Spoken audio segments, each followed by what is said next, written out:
Assalamualaikum warahmatullahi wabarakatuh. Perkenalkan, nama saya Berlin Adelina Fianakel dari kelas 8B.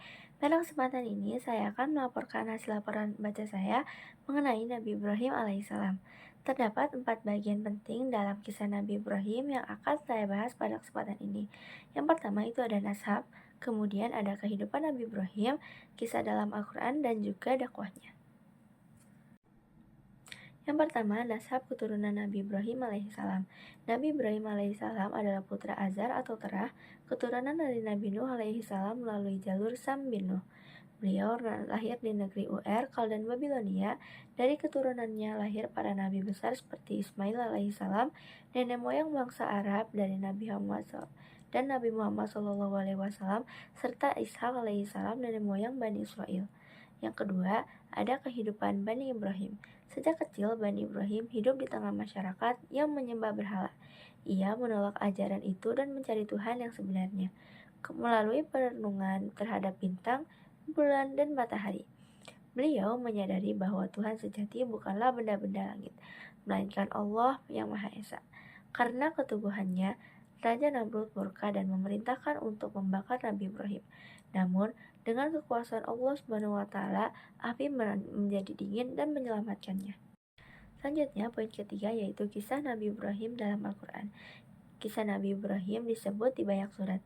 Antara lainnya itu ada surat Al-An'am ayat ke-74 hingga 83, menceritakan tentang penolakannya terhadap penyembahan berhala.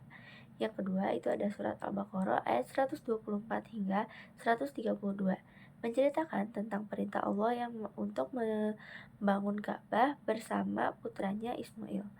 Kemudian yang ketiga ada surat Al-Saffat ayat ke-99 hingga 111 tentang ujian penyembelihan putranya, kemudian diganti dengan seekor kambing. Yang keempat ada surat Al-Anbiya ayat ke-61 hingga ke-70 yang menceritakan tentang mujizat beliau saat menyelamatkan dari api. Kemudian poin yang keempat yaitu dakwah Nabi Ibrahim.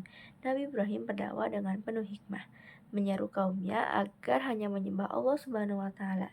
Ia menegakkan tauhid, menentang penyembahan berhala, serta mengajak manusia kepada iman dan ketaatan. Beliau juga menjadi teladan kesabaran, ketaatan, dan pengorbanan, hingga dijuluki Khalilullah, kekasih Allah. Kemudian, pesan moral yang dapat kita ambil dari kisah Nabi Ibrahim ini yaitu kita dapat belajar bahwa keteguhan iman dalam menghadapi ujian, keberanian dan menegakkan kebenaran walau sendirian, ketaatan kepada Allah di atas segalanya, seperti dalam peristiwa penyembelihan Ismail.